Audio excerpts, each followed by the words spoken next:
Halo, assalamualaikum teman-teman semuanya. Jagoan salawat, pecinta salawat yang mulai mencintai salawat. Allahumma sholli ala Sayyidina Muhammad wa ala ali Sayyidina Muhammad.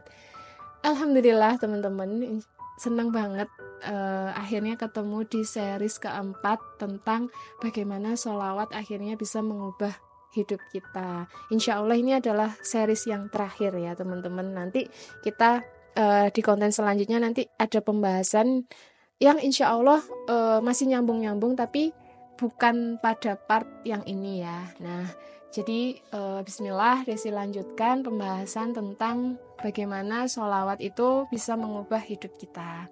Nah, di awal kemarin ya Desi sudah menyebutkan tahapan-tahapan bagaimana sholawat itu bisa merubah hidup kita ya, prosesnya mulai dari pembersihan diri sampai akhirnya kita bisa menemukan ketenangan dan kebahagiaan, sampai akhirnya kita bisa legowo gitu, sampai akhirnya kita ada pada titik yang membawa kita pada level yang lebih baik lagi, yang lebih tinggi lagi dari diri kita kemarin sebelum mengenal sholawat.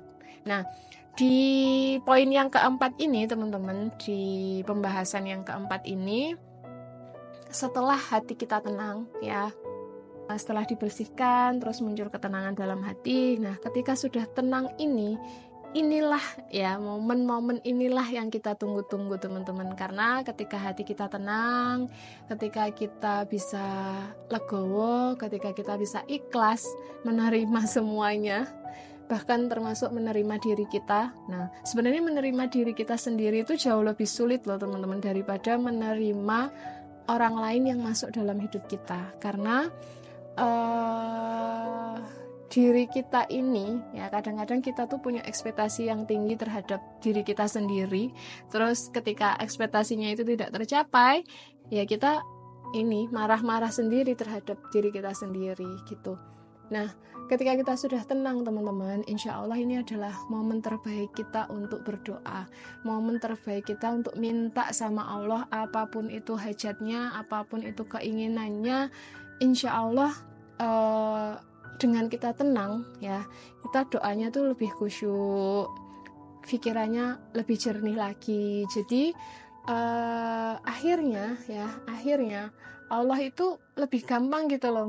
Sebenarnya Allah itu sangat ini sih, mau kita dalam keadaan apapun, Allah kan maha segalanya ya, gampang banget mengabulkan segala doa-doa kita, segala hajat-hajat kita tuh gampang. Tapi saking sayangnya Allah sama kita, kadang-kadang doanya itu kadang ditunda dulu sampai kita akhirnya bisa legowo, bisa ikhlas gitu.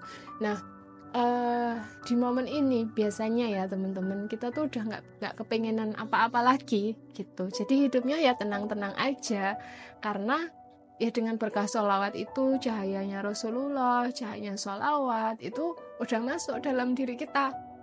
Jadi ya sudah, ketika kita ada pada posisi ini, insya Allah keinginan-keinginan kita yang kemarin menggebu-menggebu tuh udah nggak ada. Nah, ketika keinginan kita yang menggebu itu sudah nggak ada, itu akan sangat mudah teman-teman. Keinginan-keinginan itu tuh hadir dalam diri kita. Desi pernah ya baca gitu ya, itu tentang mindset, bagaimana tentang energi, permainan energi gitu kan, tentang semesta gitu. Itu katanya ketika kita punya keinginan yang sangat menggebu, itu kok kenapa malah nggak tercapai? Karena Allah itu pengen ngajari kita untuk bisa ikhlas. Allah itu pengen ngajari kita untuk bisa menerima segalanya. Ketika kita sudah ada pada titik itu, wah, sangat gampang teman-teman,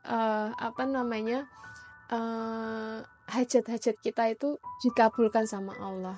Ya mungkin teman-teman di sini punya pengalaman ya, ketika berdoanya menggebu, ya Allah, rasanya kayak setiap hari itu maunya sholat terus, maunya berdoa terus, tapi kok malah nggak tercapai. Tapi ketika ya sudahlah Allah, apa maunya Allah, ya sudahlah Allah, apapun yang Allah berikan kepadaku, aku terima, itu kok malah gampang banget tercapai, kok malah cepet banget hajat-hajatnya tuh datang kepada kita. Bahkan rasanya tuh kayak effortless gitu loh teman-teman, kita nggak ngapa-ngapain loh, kok tiba-tiba kok ini datang dalam hidup kita loh, kok tiba-tiba kita dapat ini dapat itu gitu teman-teman. Jadi alhamdulillah ya, jadi ayo alhamdulillah kita terus membaca sholawat, kita terus jadikan sholawat itu sebagai